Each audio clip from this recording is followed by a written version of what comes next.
Welcome, nerdy knights of the well-rounded table to Bohemian Geek Studies, where we take those extremely dorky dives into our favorite fandoms. I'm Padawan learner and defender of droids, Sarah O'Connor. Welcome. Hello there, Sarah. Oh, I'm hello Colleen there. McMillan. Hello. Cheeky Obi-Wan, Jedi Master and Rebel Scum collaborator for this pod. And I'm your pirate Jedi, Anders Drew. And I'm your ambassador to Naboo, the princess of prequels, Flo Siegel. Can't wait to talk about it more.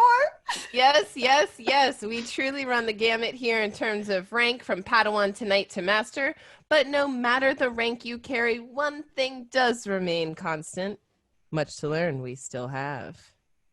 Definitely. And today we are covering The Mandalorian, Season 2, Episode 7, entitled Chapter 15, The Believer. This episode was written and directed by Rick Famuyiwa. And beware, our transponder is broadcasting that full spoiler warning for all episodes of The Mandalorian, plus wild speculation about the future.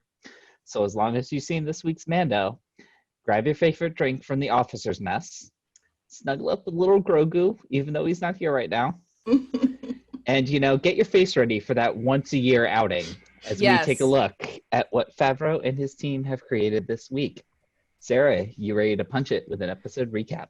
Yes, I am. So to begin things off, Cara Dune springs Mayfield from a prison labor camp, the Carthon chop fields, to recruit him to steal Imperial information that will lead Din to Moff Gideon. Mayfield, after realizing that it's to rescue the little green guy, leads the team to Morak and a small Imperium Rhydonium mining operation. Watch out for that Rhydonium. Mayfield and Mando steal a Juggernaut tank transport, fight some pirates with explosive Pokemon balls, and manage to get into that base. Din is forced to remove his helmet, ooh la la, Victorian maids beware, as we get a full look of his face as he gains the intel from his terminal. After a contentious drink with the brown-eyed boy Din, Mayfield, and Imperial officer Valen Hess that ends in a shootout, the two escape from a base with some very impressive cover fire from Cara Dune and Fennec to get to the Slave One. Whew, so much in this episode. But that's not all, folks. Din and Cara decide to let Mayfield go after he blows up the base on his way out. And Din says, "Gotta sleep at night, folks. Gotta sleep at night. Gotta Even rest." though they saved them, it's kind of like... And Din sends Big Bad Moff G a message. He is coming for Grogu. I'm sorry, who wrote Pokemon balls? I did. You're welcome. Pokemon balls, they're the, Disney parks, they're running out of they have way too many of those special, Coke bottles now, because the parks aren't really open. Yep. And speaking about Pokemon balls, why don't we get to those Easter eggs and connections?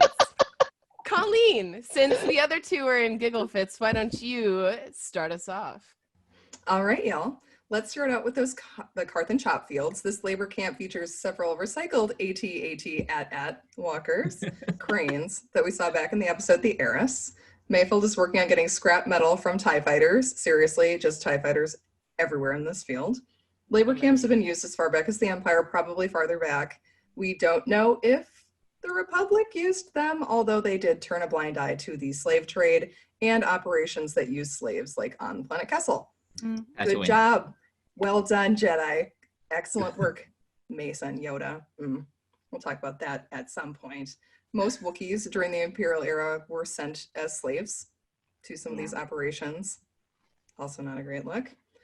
And we saw this back in the movie Solo and Rogue One.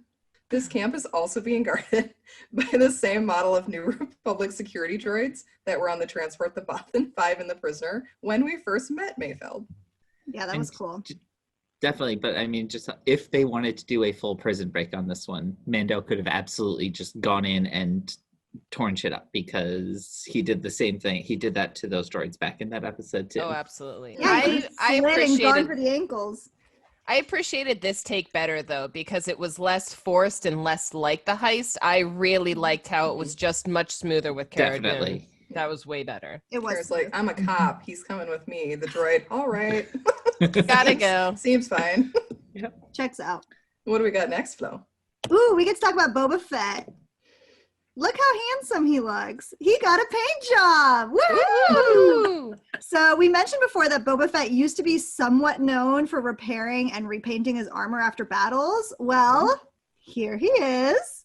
He Ta-da! is sporting the latest look of 2020, a new coat of paint, possibly signaling a new face for the character and maybe a desire for a somewhat clean slate. So he's looking great. It was really exciting to see his little insignia so clearly. That was really cool. Absolutely. Yeah, this was really cool to see, kind of for the first time, a really clean, unvarnished version of that armor. Yeah.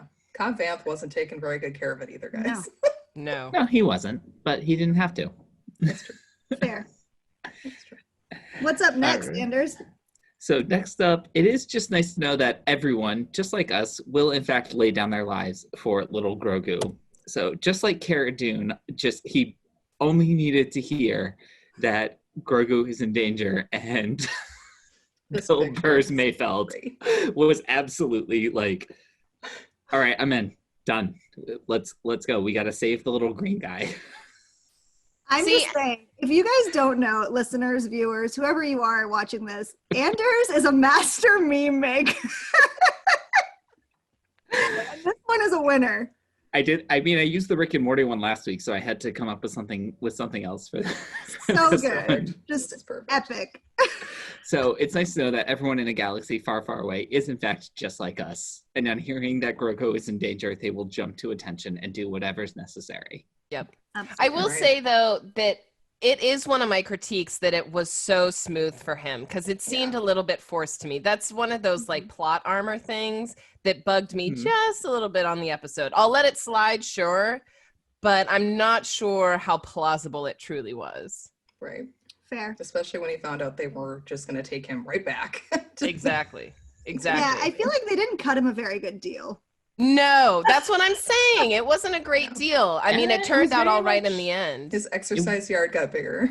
It was very much akin to a deal that they make with the Suicide Squad in DC Comics, where you're serving like a 5,000 year sentence. So do the suicide mission, or I will blow you up. And if you're successful, I'll knock 10 years off. Yeah, I don't even think they gave him that option though. It was just like, come with us, do this thing. They said it's a better view. Yeah. Yeah, you get a chance to get out of the prison yard for a while. I mean, fair, but also no. Anyway, back to some Easter eggs. Sarah. Yes, absolutely. So next up, we needed him because we're heading to the planet Morak. This is a forest planet that is new to us, but it is worth noting that in the canon novel Aftermath, Life, Debt, a Morak is mentioned as an animal species native to the planet, and I hope I say this right, Irudiru. Ooh. Colleen. Oh, go ahead, Anders. I was gonna say, I just think they're mentioned as stampeding creatures or something like that, if I remember correctly. Huh. Cool. I wonder if they would have been able to kill Blackjack Randall. Shouts to our Outlander episodes. But that's not the time for this. Colleen, what's up next? What do we got? Rhydonium. Whoop, whoop. This starship fuel is highly combustible and has a long history in Star Wars. Its mining is shown throughout the Clone Wars series and during Rebels. Shouts to Rebels always. Our good friend Sabine Wren refers to it as one of her, quote, oldest and most explosive friends. Love that. She uses several gas canisters to fight off the Fear Knocks that have pinned her and Hera down when they're on Anaxes. That was such a great episode. So good. I wonder who my most explosive friend is. You mean who you wish was the most explosive friend, Flo? Yeah, maybe. I mean, who's your most numerous friend, Flo? Speaking of, well, apparently I'm just talking about this guy over and over. I meant it. Look at his handsome face. I meant a different kind of explosion. I apologize, Flo. That's for later in this episode. Yeah, don't worry. I'll be exploding all over this pod today. Don't even trip, guys. It's fine. Boba Fett's line about how the Empire may recognize his face was actually hilarious, and I laughed out loud at my TV and looked like a crazy person because his face is on every single clone trooper throughout the Clone Wars, because he's, of course, a clone of Jango, who is the original cloned guy who makes all the clones. Besides the Bad Batch, I guess, could this also refer to Boba Fett being a very well-known bounty hunter during the reign of the Empire? That could be Always interesting. possible. It's definitely possible. We Man, don't know the how Boba often he stuff took is off that great. helmet. Right. He looked fabulous. Yeah, he looks Like, good. just look Sounds at this great. fine man. I would clone him. Would you clone Oh him? yeah. Oh I'd yeah. clone him. Instantly. But All right, speaking speaking of helmets. of helmets and faces, the helmet has come off. Oh, Din has another- removed his helmet this episode for the first time this season. Pedro. Second time overall in the series. Personally, I'm pretty sure they just make sure they write this in one episode every season to keep him eligible for live action acting awards and not just being a voice actor. It's helpful. So, Pedro Pascal, rooting for you. But this time, it's not due to critical injury like it was last time with IG. It is, in fact, out of his straight-up desperation. He needs this intel because his bond with Grogu has, in fact, grown to be that strong. He's referring to him as my kid. Other people are calling Finally. him his kid. And that commitment is stronger than his commitment to the whatever Mandalorian creed that says, or Death Watch creed, Child of the Watch, whatever it is that says you can't remove the helmet. Right. I don't think he would have done it at this point, though, if it wasn't for Bo-Katan. Like, Oh, just no. planting that little I think that, yeah, That I think helps, that for sure. definitely That's nice. helps. Yeah, That's he looked nice. great. Yeah. And Why does And he I have a think it's- mustache? it's I mean- also important. Oh, no, go ahead. I'm I'm not not pro the mustache, but I'm sure other people might be. It was fine. I don't know. But again, I screamed at my TV when he took it off, and I texted you guys immediately. So Well, they teased it that first time. Yeah, you texted us when you thought it was going to happen. And I was like, ooh, are they going to do it? And I was like, couldn't no, I believe guess it. not. I really like the idea that at this moment of his desperation, he is able to finally articulate that it is his child that he's after. And I'm wondering Yes. if this is starting to, as we say, plant seeds, make it so that Din doesn't give up his kiddo once they're actually, hopefully reunited. guess Fingers we'll find out. crossed. Mhm. But on to our next Easter egg, which is planet references. Maidfield makes references to both Mandalore and Alderaan as, quote, no longer being there. Obviously, Alderaan is literally... Alderaan. Yeah, obviously they're literally not there anymore. But as far as we know, Mandalore is physically still in the galaxy.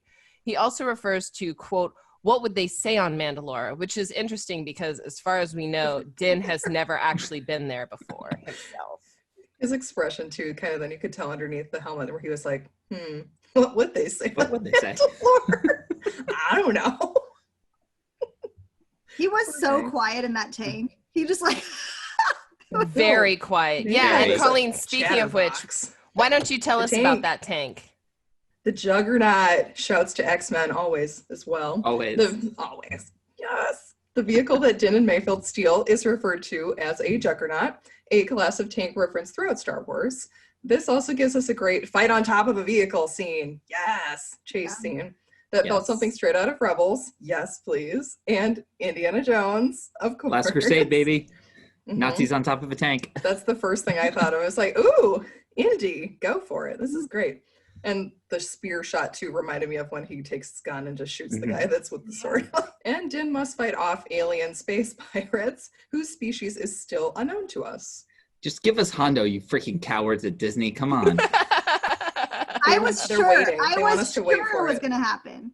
I was ready. I had the text written out, Anders. I was about to just like shriek Hondo at you. And then it didn't happen, so I had to delete it. If there Alas. were weak ways, I would have maybe thought that it would have been Hondo. But Yeah. It alas, took me a couple of looks. I was like, are those weak? They're not weak ways. we do not know what they are yet. However, we did see a shot of one of them in one of the mug shots from the last episode that Kara was kind of scrolling through. So that was kind of cool. It's like, oh, unnamed alien, you are in a prison somewhere. Mhm. And of course, Mayfield is trying to maintain their speed in this tank. So, you know, the Rhydonium won't explode Yeah. and kill them all. That's fine. That's totally fine. I mean, can we really call these guys pirates though? Because they're trying to destroy the loot as opposed to looting the loot? Like, the Empire has designated them as pirates. That's what they're referred to. But I think you're getting at some stuff that they were going for in this episode that I think we're going to talk about more in our reactions segment. Moral relativity. Yay. Good stuff. That they then abandoned. Yeah. We're calling this That's fine. BGS Ethics 101. 101. The philosophy and study of. Yes. Speaking of some more moral relativity, what do we got next, Flo? We're going to talk about the shore troopers. These guys may look familiar. They're tan colored. And if they do look familiar, it's because we also saw them pretty heavily in Rogue One at the Battle of Scarif, which Rogue One, for the record, is my second favorite Star Wars movie after Attack of the Clones. So good. It's very good. Absolutely. Rogue One. Just amazing. It's number 2 or number 3 for me. Nice. Same. Yeah, just Same. love it. And just like overall, we got a lot of troopers in this episode, and it just like was kind of nice because they were a little bit more like Heroic. heroic and just like human. And so that was like, really Mhm. nice. It felt more Clone Warsy, which was really exciting. Yeah. Speaking of excitement, so Flo had her moment where she almost screamed at the TV. This next one literally almost made me spit out my coffee this morning. Mayfeld is trying to talk their way out of this conversation with the officer, and he mentions that he and Dan have to go file their TPS reports, which is the TPS report, which actually stands for Test Procedure Specification, is a major plot point in Mike Judge's movie Office Space. And the bureaucracy of the Empire, guys, it just never ends. Never. So good. So good. DMV. It was just crazy. But you know who we don't like? The ISB agents. We see a few officers of the Imperial Security Bureau, or ISB, which was the internal intelligence agency of the Empire. This group was tasked with rooting out traitors and rebels within the ranks. One of the most well-known ISB agents to fans, at least, was Agent Kalis, who I absolutely love, and who ultimately defected to the Rebel Alliance and then retired to live happily ever after with his bromantic partner Zeb at the end of Rebels. Watch Rebels. It's not a bromance. They're married, you guys, and they've adopted Lasat children. I will die on this hill. Married. Dave Filoni has not said anything against it. There you go. You heard it here first, folks. It's canon, according to Absolutely. I love that Totally canon. Colleen, tell us about our next one. This one's a little tougher, y'all. This is Operation Cinder. The moment that causes Mayfeld to ultimately lose his patience on the mission is the discussion of Operation Cinder, specifically the part that involves Burning Khan, where Mayfeld was stationed. Burning Khan was a mining planet that did not survive Operation Cinder. This was the Emperor's contingency, capital C, plan to devastate the galaxy and its resources after his possible fall. So he had this in place forever. Basically, one of a couple of Yes. contingencies, let's say. Yes, this was the one where it was the most destructive immediately after he would have died. His creepy ass red-robed droids would like go around to the fleet and tell people what to do. And the droids were faceless, but they could project his face. Creepy. So it just looks really, really freaking creepy when he did that. Like, good job, Emperor. Way to be even more of a dick. So this image looks like it's from Battlefront 2, which is a video game that fans might recognize Operation Cinder from. And Imperial defector Ira Kakel from Alphabet Squadron books suffers from very traumatic PTSD from her experience on Necronus, which was devastated during the operation. But it is kind of good to know that Mayfeld wasn't the only Imperial to realize that the Empire was monstrous and defect, even if it was late in the game. All right, good on you. Back to something a little better, considering destroying the Empire. Womp womp. Yes, considering destroying the Empire, that was a really nice shot. So the rifle that Mayfeld uses to ultimately take out the Rhydonium and by extension explode the entire Imperial operation here is what's called a cycler rifle. And if it looks at all familiar to you, it's because it's been seen as far back as Episode 4, A New Hope, as the preferred sniper rifle of the Tusken Raiders. We've gotten a lot of Tusken Raider culture this season. Yeah, and I'm here for it. Useful I weapons like Absolutely. from these guys. And Mayfield actually making all of his shots. He's not a Definitely. stormtrooper, you guys. Maybe No, it's just he is to not a remind us of our stormtrooper. pal Anakin, who murdered them. The women. The children too. Older too.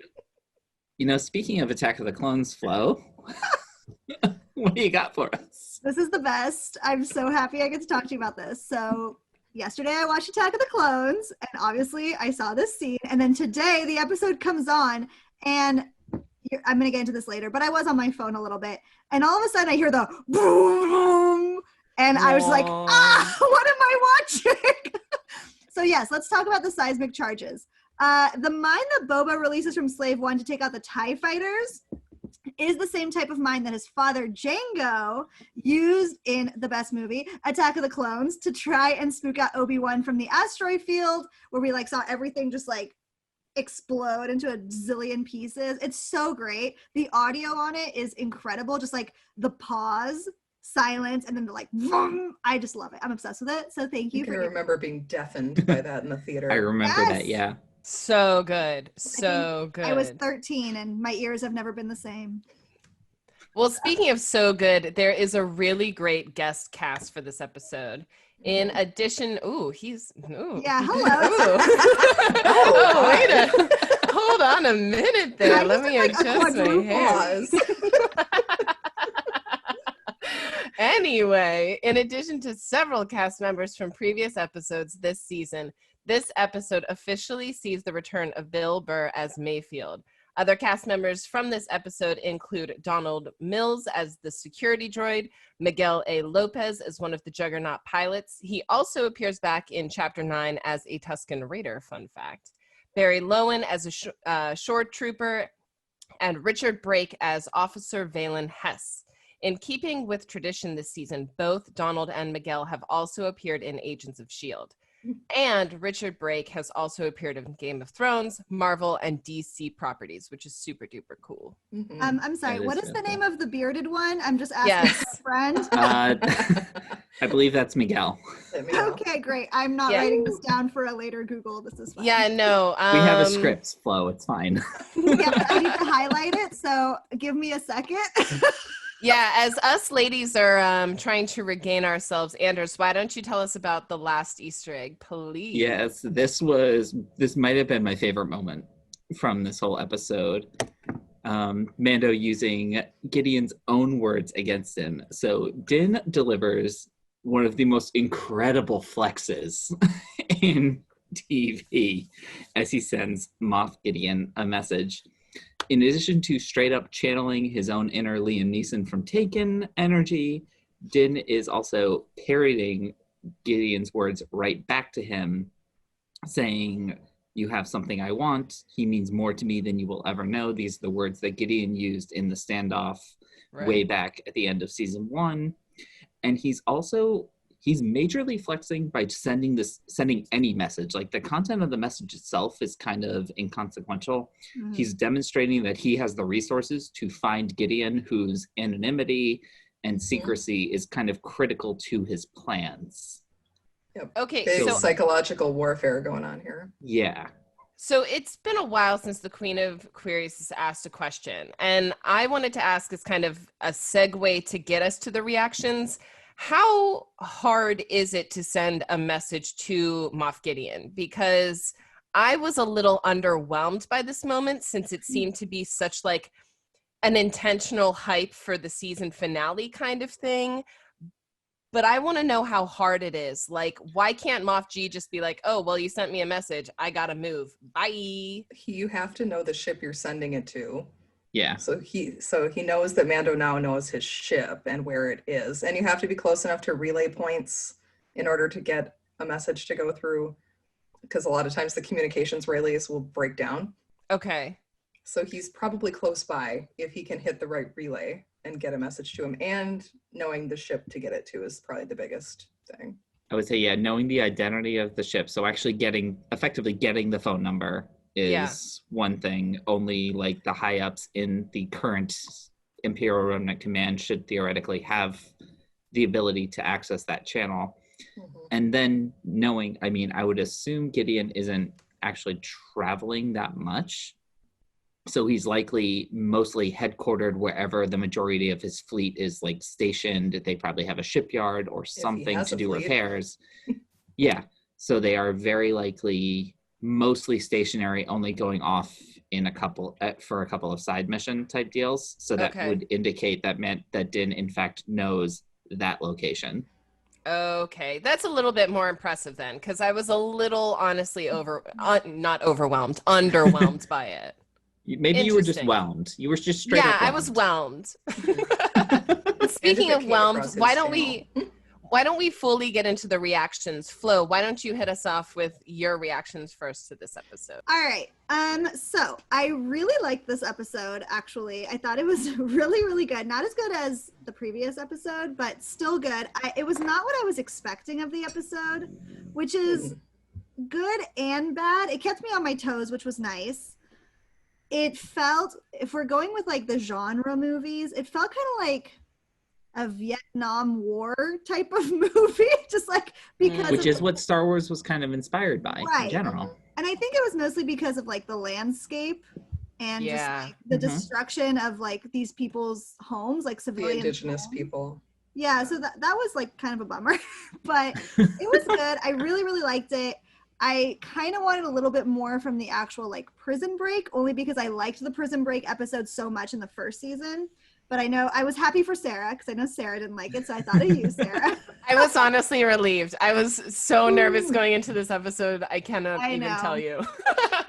And I really liked the humor that was in it. I liked it a lot. Again, did not captivate me, so I kept off my phone, but enough that I screamed at my TV. So overall, I'm gonna give this one like a 7.5 out of 10. It was good. I did really enjoy it. I missed Baby Yoda. Yeah. And it was kind of sad how much I missed him. And I really thought that instead of that like messaging scene at the end, that we were going to see Baby Yoda being like tortured or like drawn blood from or drawn whatever from. And we didn't. And so I feel like I needed the stakes to be higher, or maybe like just to be reminded of the stakes. And then maybe my grade would have gone up. Yeah, like I would agree with that. Cutting back and forth to like Baby Yoda and what's happening with Mando would have been nice. I don't know, but I liked it. Was weird. Interesting. Yeah, but overall, it was nice. I liked seeing Fennec more. I really like her a lot. Yeah. So that was super cool. And there's nothing else I can say about Cara Dune that would be nice. So that's it. Just keeps on spiraling. Yeah, it's getting worse and worse. So great. Andrew, how did you feel about it? I say hell to the yeah. All right. I loved this episode. I thought it had just an amazing balance of action and humor. Yeah. I mean, I'm all in on that, fight on top of a train or a tank type scene. Yeah, yeah, brah. I thought that went a little too long. I was like, it did. A little too long. I will give you that. Like when the like third wave of pirates came, I was like, really? But overall, I thought the pacing of this episode was amazing. This was, in fact, the first full episode where we never actually saw Grogu, and I'm not gonna lie, I barely noticed. It was like I felt him by his absence. Like I knew that he was still integral to this story, that he was the goal, he's what we're going for. But the fact that this episode wasn't dependent on an adorable Baby Yoda moment or two. Or torture. As Flo was hoping for. I'm just saying. Oh, please. It's true. You know if they tried to torture him, he would just be like, meh. They'd have to tire him out a lot. But, I mean, I'm still all there for the adorable Baby Yoda memeable moments, but the fact that this wasn't dependent on one of those, I think was actually a really good thing and bodes well for the future of the series. Yeah. Mm-hmm. I was actually really interested. They did that. We alluded to this earlier. Like they did this, what I would deem kind of a fake out with the emotional journey of Mayfeld and Din. Like I'm all there for their buddy cop energy that the two had. That was great. Yeah. Perfect. But like as they're driving in and Mayfeld's talking about Empire, New Republic, it's all the same. These people like don't really notice who's in charge. They were starting to get at some of that gray area that I really want them to dive into. Yeah. And I really would love to explore some more. But then they kind of like pulled the punch, and instead of Din coming to like realize things about that, it was Mayfeld who actually kind of reverted back up to a straight up, nope, Empire bad, New Republic good, blow it up, black and white, right and wrong. Yes, thank you. And that bothered me. Thank you. Which, yeah, I mean, which is a relatively consistent message throughout all of Star Wars. It is, at its core, not in a bad way, a very basic story. Mm-hmm. But I would like to see other Star Wars properties, maybe we'll talk about that on our next episode, dive into some of those grayer areas. Speaking of that, and I don't know like if we totally like miswatched it, so please correct me if I'm wrong, because I mean I'm rarely wrong, but on occasion. In the opening like Lucasfilm like showing droids and whatever thing with the lights flashing, I was sitting with my husband Evan, friend of the pod, and he noticed, or he said he noticed, whatever, that all the like good guys were in blue and then all the bad guys were in red, that the stormtroopers were in blue and red, but that but at the end the Mando helmet was also blue and red. I would have to go and watch I'd have to go back and watch Yeah, it. I'd have the to lights, watch. I'm the just lights putting have that to, like- out there. I mean, The maybe lights while casting. Colleen's doing her reactions, I'll like pull it up on my phone. Yeah, that'd be great. Just watch that now. I mean, it goes so quickly and there's No. like, it's so dark and you know how my lighting issues are at home. So if somebody else could verify that, that would be great. But I feel like maybe that speaks to that. And again, I'm still crossing my fingers for Darth Grogu plus potentially not fully good guy Din. So let's go. Yep. Well, I mean, yeah. go What's ahead, that? Colleen. No, you All go. I was going to say is we know Din isn't a completely good guy because he's a bounty hunter. I mean, at his core, Yeah. we call him Daddykins, but He's he's done still bad got a shit. job to do, and he does that lethal job well. I don't know. I just call him Daddy. Colleen, what about you, my love? Yes. For what Anders said about the destruction of the base at the end, I don't think he would have done that if Hess hadn't mentioned that the Rhydonium was going to be used in a way that was worse than Operation Cinder. I don't think he would have destroyed it then, because he does still have memories probably of his comrades in the Empire. But at that moment, that's when his switch kind of flips and he's like, nope, the Rhydonium is going to be used against innocence. So he kind of had to make a tough call. Yeah. That's the only thing I can think of there where it was like, okay, this is kind of understandable why he does it and why they let him go, because this was going to devastate worlds. Sure. Right. If it hadn't been that, though, if he just like shot up the base with no reason, I would have been like, well, I guess we'll never see Mayfeld again, because that was not a good look. I wanted to focus a lot on Mayfeld and Bill Burr in this episode because I was not sold on the character from last season. Wow. I was not. wait. I liked that episode, The Prisoner. I liked it. But I was kind of like, from his last- accent's weird. Yeah. I mean, his accent is his accent. That's how he talks. But in Star Wars, it was kind of weird, depending on where he's from. But I just was not sold on it. But then Me Bill neither. Burr really delivered in this episode. That Yes. Inglorious Bastards style scene.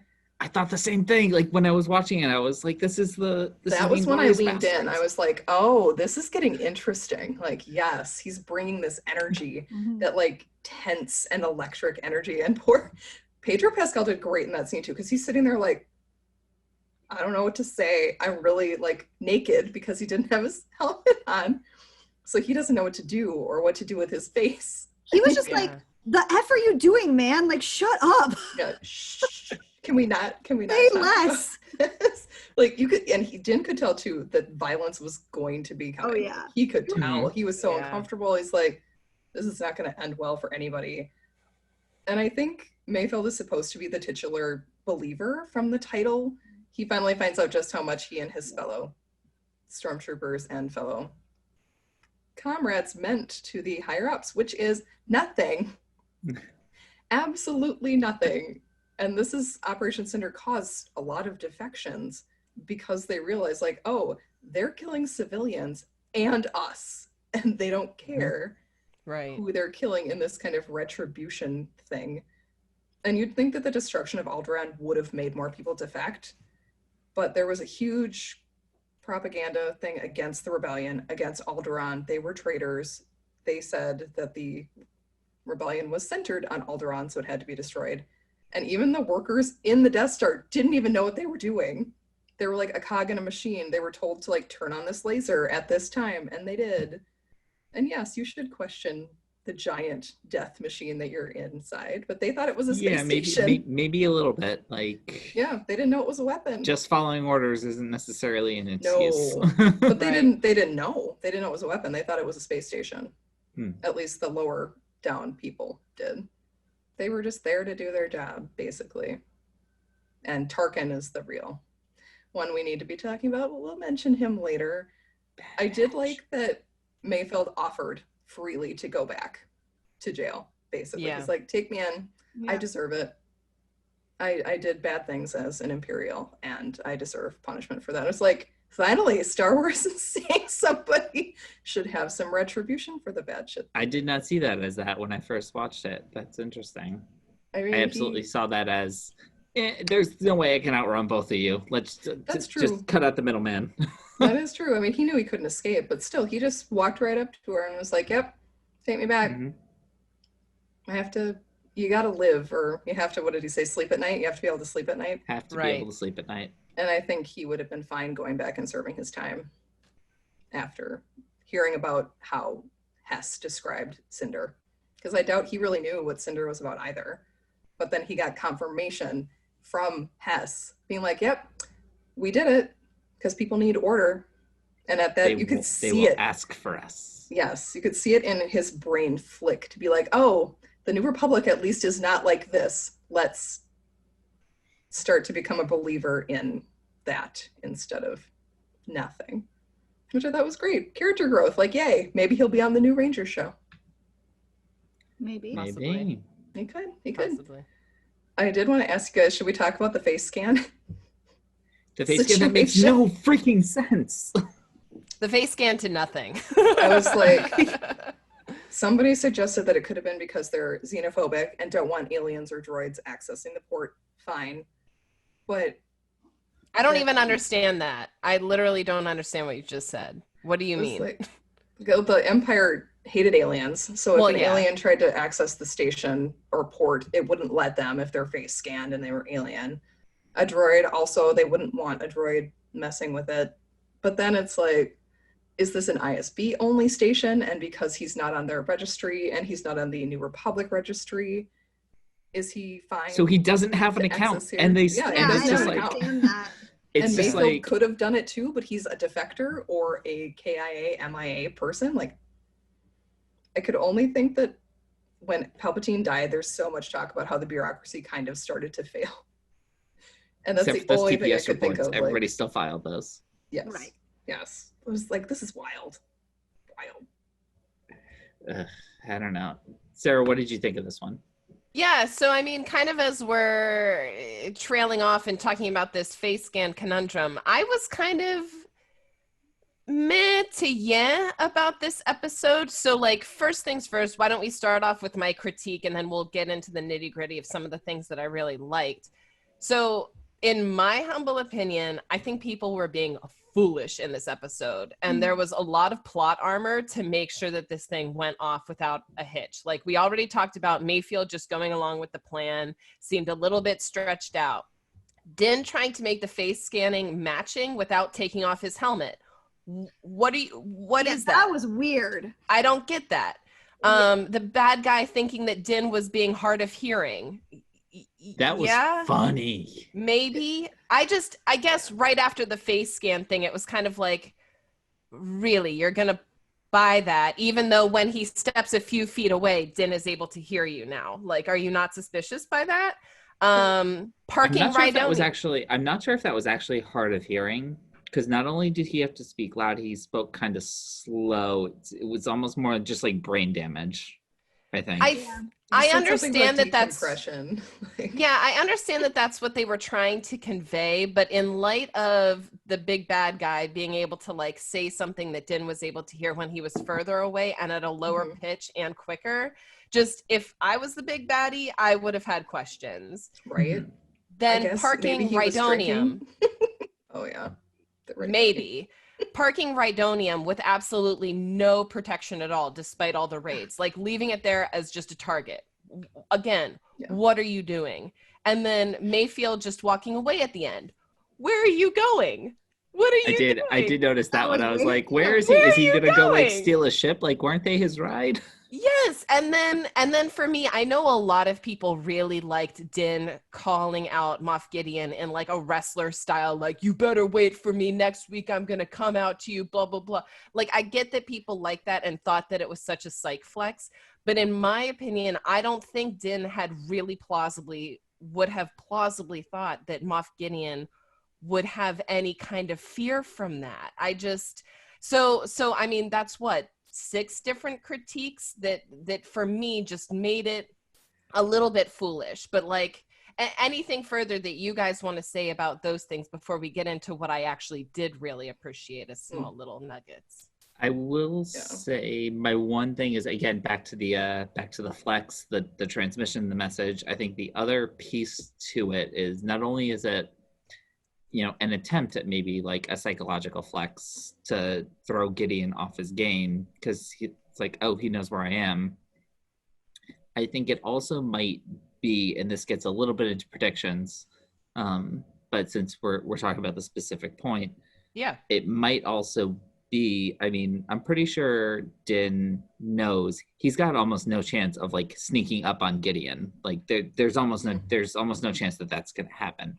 Right. So by drawing Gideon's attention to him, that allows Din to kind of dictate some of the terms of that interaction, keep the focus, and maybe allow someone else to sneak into the ship or to kind of pull something else out from under the rug or something.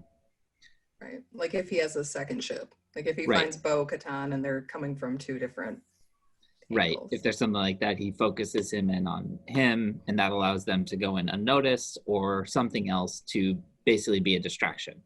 I guess, but we just haven't seen that yet. Like I suppose kind of like Flo was saying, show me a little bit more. Show me, don't Mhm. tell me. Yeah. That's what I wanted. That's what I Okay. wanted. And we might see it next episode. Yeah, We could who knows? see Maybe that, they'll show it that next week. hiding the slave one on a ship thing. Very true. Very, That would very be true. awesome. Another That would little be awesome. prequels and So- shout out. So some of the things that I did really like, I really liked how Mayfield said to Din, you know, you did what you had to do. I never saw your face. I That was really great. appreciated. That was great. I mean, that was a beautiful emotional connection.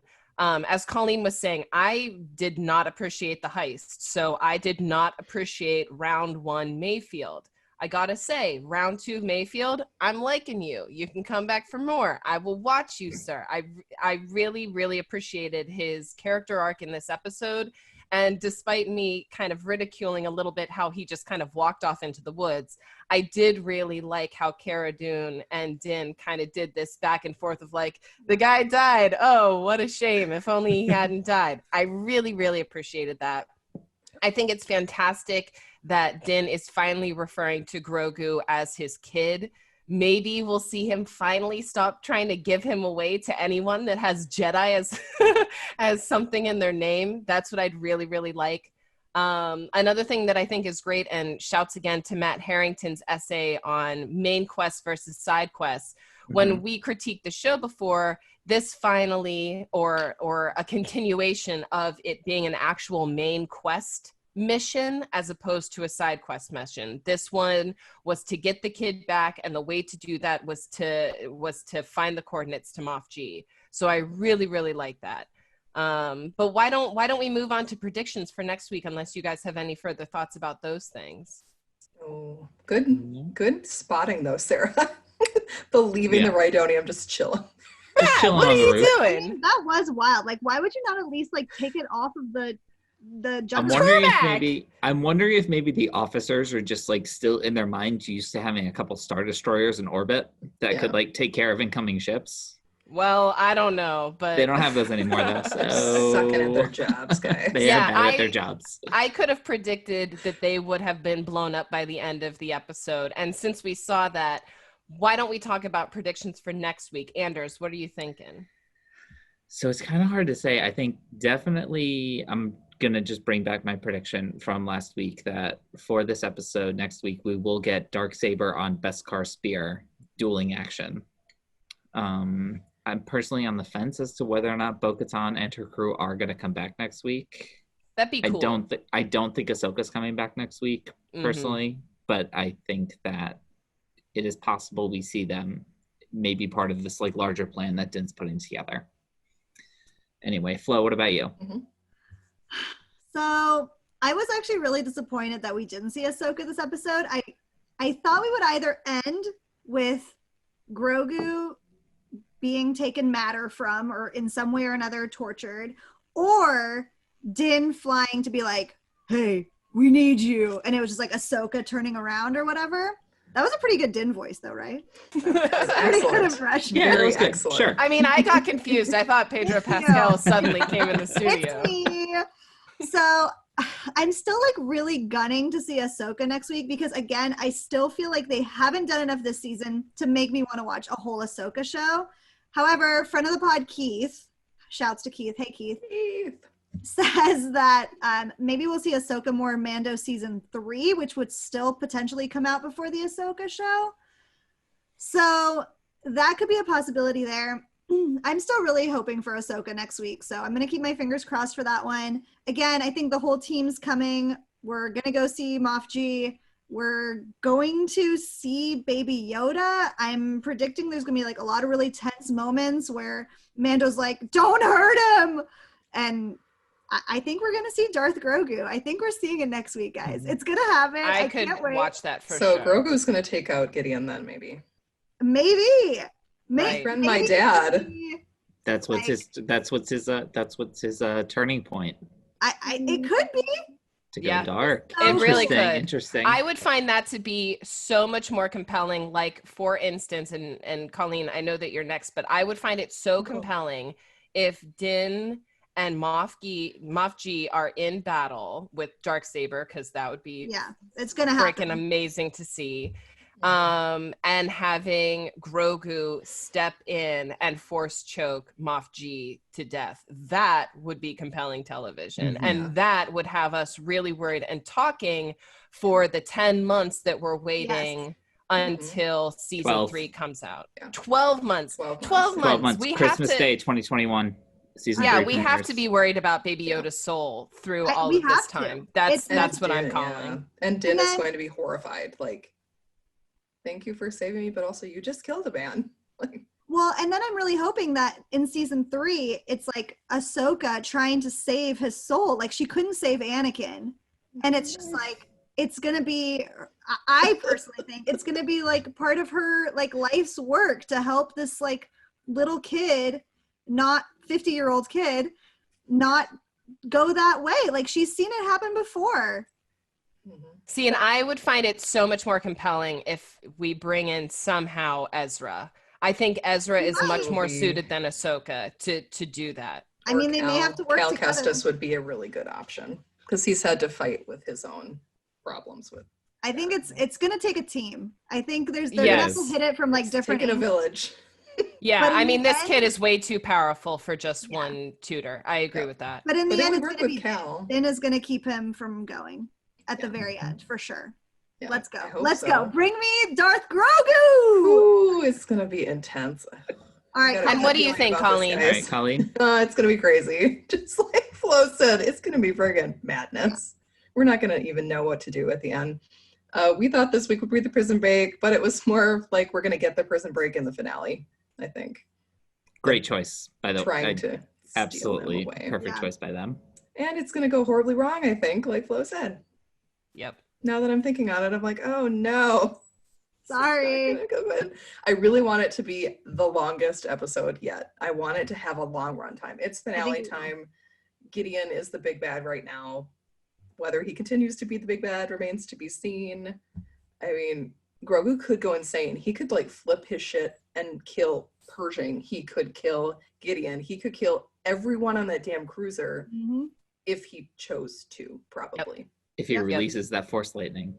And that might be when they get like the signal from another ship coming in that it could be Cal with Siri, who is another Jedi. So at least there would be two on that crew that would be coming. And there's a Dathomirian Night Sister that's with them also. So there's another Force sensitive person that would be a crew that could be helping Grogu.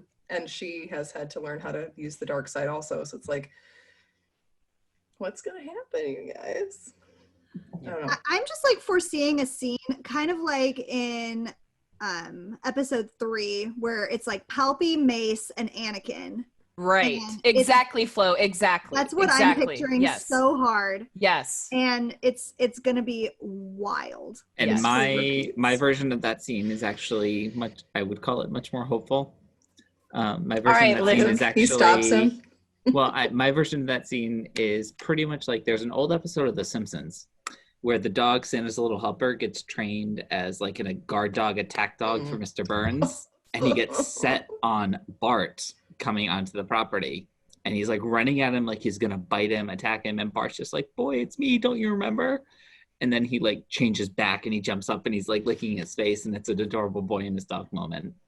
So I'm predicting like Darth Grogu did it, and then Din's got that little silver ball, and he remembers the good times. To bring him back.